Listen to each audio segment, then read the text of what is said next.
ಎಲ್ಲರಿಗೂ ನನ್ನ ನಮಸ್ಕಾರಗಳು. ಅಜ್ಜಿ ತಾತಂದರಿಗೆ, ಮಾತಾ ಭಗಿನಿಯರಿಗೆ, ಅಣ್ಣ ತಮ್ಮಂದರಿಗೆ, ಮುದ್ದು ಮಕ್ಕಳಿಗೆ ಗೀತಾ ಹೆಗಡೆ ಕಥಾಮಾಲಕ್ಕೆ ಸ್ವಾಗತ ಸುಸ್ವಾಗತ. ನಾರದ ರುಚಿಮತಿ ಹತ್ರ ಹೇಳಮ್ಮ ಏನು ನಡೀತು ಅಂತ ಕೇಳ್ತಿದ್ದಾನೆ. ಆಗ ರುಚಿಮತಿ ಹೇಳಿದ್ಲು, ಸ್ವಾಮಿ, ನನ್ನವರು ನನ್ನ ಕುತ್ತಿಗೆಯನ್ನು ಕತ್ತರಿಸಿ ಹಾಕಿದ್ರು. ನಾಳೆಯ ದಿನ ರುಚಿಮತಿ ಏನೋ ತಪ್ಪನ್ನು ಮಾಡಿದಾಳೆ. ಕುಪಿತಗೊಂಡಂತಹ ಪ್ರಭುಗಳು ಅವಳನ್ನು ಕತ್ತರಿಸಿ ಹಾಕಿದ್ದಾರೆ. ಅವಳಿಗೆ ತಕ್ಕ ಶಾಸ್ತಿ ಆಯಿತು ಅಂತ ಜನ ಆಡ್ಕೊಳ್ತಾ ಇದ್ದರು. ಇದರಲ್ಲಿ ನನ್ನದೇನು ತಪ್ಪಿಲ್ಲ ಎಂದು ಹೇಳುವುದಕ್ಕೆ ಒಂದು ಅವಕಾಶ ಕೊಟ್ಟರಲ್ಲ ಸ್ವಾಮಿ, ಧನ್ಯಳಾದೆ, ನಾನು ಧನ್ಯಳಾದೆ ಅಂತ ಹಿಂದೆ ನಡೆದಂಥ ಎಲ್ಲ ಘಟನೆಯನ್ನು ಹೇಳಿದ್ದು. ಉಪವನಕ್ಕೆ ಹೋದದ್ದು, ಅಲ್ಲಿಗೆ ಬ್ರಾಹ್ಮಣರು ಬಂದದ್ದು, ಬ್ರಾಹ್ಮಣರ ಜೊತೆ ಮಾತಾಡಿದ್ದು, ಆಮೇಲೆ ಆ ರಾಕ್ಷಸ ಉಗ್ರಸೇನರ ರೂಪದಲ್ಲಿ ಬಂದದ್ದು ಎಲ್ಲವನ್ನು ಹೇಳ್ತಾಳೆ. ಹೇಳಿ ಸ್ವಾಮಿ, ನನ್ನ ಗಂಡನ ಜೊತೆ ರಮಿಸಬೇಕು ಎನ್ನುವುದು ಆಸೆ ಪಡುವುದು ತಪ್ಪ? ಬಂದಂತಹ ದುಷ್ಟ ಎಂದು ತಿಳಿಯದೆ ನನ್ನವರೇ ಅಂತ ಅವರನ್ನು ಕೂಡಿರುವುದು ನನ್ನದು ತಪ್ಪ? ಹೇಳಿ ಸ್ವಾಮಿ, ಏನಿದೆ ನನ್ನ ತಪ್ಪಿಲ್ಲಿ ಅಂತ ರುಚಿಮತಿ ಹೇಳ್ತಾಳೆ. ಆಗ ನಾರದರು ಹೇಳ್ತಾರೆ, ಸರಿ, ನಿನ್ನದು ಏನು ತಪ್ಪಿಲ್ಲ ಅಂತಾಯ್ತು. ಈಗ ಅದು ನಿನ್ನ ಗಂಡ ನಿನ್ನ ಕೊಲ್ಲಿಕ್ಕೆ ಬಂದಿದ್ನಲ್ಲ ಸ್ವಾಮಿ, ಖಂಡಿತ ಕೊಲ್ಲಲಿ ನನ್ನನ್ನು, ನನಗೆ ಬದುಕುವ ಆಸೆ ಇಲ್ಲ.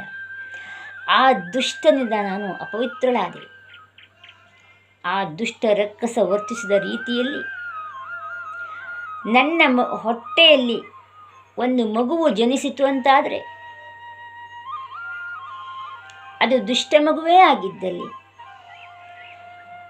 ಮಧುರಕ್ಕೆ ಕಂಟಕ ಪ್ರಾಯನಾದರೆ ಪರೋಕ್ಷವಾಗಿ ನಾನು ಕಾರಣಾದಂತೆ ಅಲ್ಲವೇ ಸ್ವಾಮಿ? ಆಗಕೂಡದು ಅಂತಾದರೆ ಅವರು ನನ್ನನ್ನು ಕತ್ತರಿಸಬೇಕು. ಕತ್ತರಿಸಲಿ ಸ್ವಾಮಿ, ನಾನು ಸಾಯಲಿಕ್ಕೆ ಸಿದ್ಧನಾಗಿದ್ದೇನೆ ಅಂತ ರುಚಿಮತಿ ಹೇಳಿದ್ಲು. ಆಗ ಉಗ್ರಸೇನ ಹೇಳ್ತಾನೆ, ರುಚಿಮತಿಯ ತಪ್ಪಿಲ್ಲ ಅಂತಾಯ್ತು. ಇದು ನಡೆದದ್ದು ಅಚಾತುರ್ಯ. ಆದರೂ ಪಾಪವೇ. ಹೆಣ್ಣಿನ ಬದುಕು ಸೂಕ್ಷ್ಮವಾದದ್ದು. ಎಲೆಯ ಮೇಲೆ ಮುಳ್ಳು ಬಿದ್ದರೂ, ಮುಳ್ಳಿನ ಮೇಲೆ ಎಲೆಯೇ ಬಿದ್ದರೂ ಸಹ ಹರಿಯುವುದು ಎಲೆ ತಾನೆ.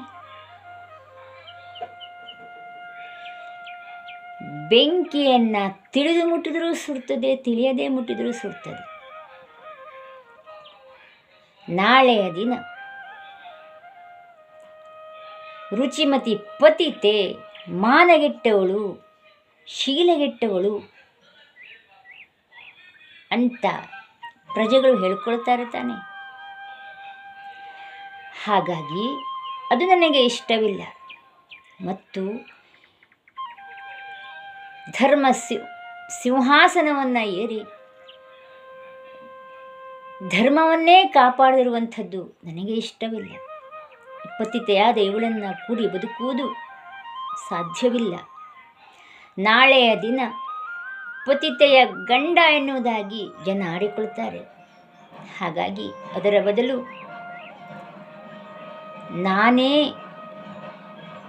ಸಾಯಲಿಕ್ಕೆ ಸಿದ್ಧನಿದ್ದೇನೆ, ಅಪ್ಪಣ ಕೊಡಿ ಸ್ವಾಮಿ ಅಂತ ಉಗ್ರಸೇನ ಕೇಳಿದ. ಆಗ ನಾರದ ಹೇಳಿದ, ನೋಡು, ತಪ್ಪು ರುಚಿಮತಿಯದಲ್ಲ, ನಡೆದದ್ದು ಅಚಾತುರ್ಯ. ಹಾಗಾದರೆ ಇಲ್ಲಿ ದೋಷಿ ಯಾರು? ಆ ರಾಕ್ಷಸ. ಈಗ ಅವನು ಬದುಕಿಲ್ಲ.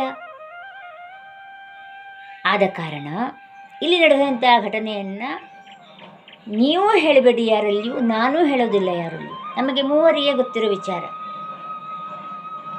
ಇದೆಲ್ಲ ದೈವ ನಿರ್ಣಯ ಅಂತ ನೀನು ತಿಳಿದುಕೋ ಅಂತ ಅಂದ್ಕೊಂಡು ದ್ರುಮಳಗಂಧರ್ವ ರಾಜನಲ್ಲಿ ಆಗ ದುರ್ವಾಸ ಎದುರು ನಡೆದಿದ್ದ ವಿಷಯವನ್ನು ಸಹ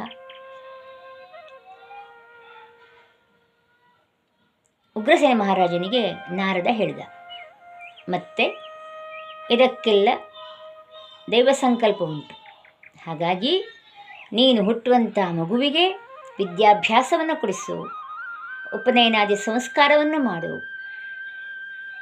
ನಿನಗೆ ಒಳ್ಳೆಯದಾಗ್ತದೆ. ಎಲ್ಲವನ್ನು ದೇವರಿಗೆ ಬಿಟ್ಟು ನೀನು ನಿಶ್ಚಿಂತನಾಗಿರು, ನಿನಗೆ ಒಳ್ಳೆಯದಾಗಲಿ ಅಂತ ಅಂದ್ಕೊಂಡು ನಾರದ ನಾನಿನ್ನು ಬರ್ತೇನೆ ನಾರಾಯಣ ನಾರಾಯಣ ಅಂತ ಹೋದ. ಒಲ್ಲದ ಮನಸ್ಸಿನಿಂದ ನಾರದರ ಮಾತಿನಿಂದ ರುಚಿಮತಿಯನ್ನು ಕರೆದುಕೊಂಡು ಹೋದ. ಹಾಗಾದರೆ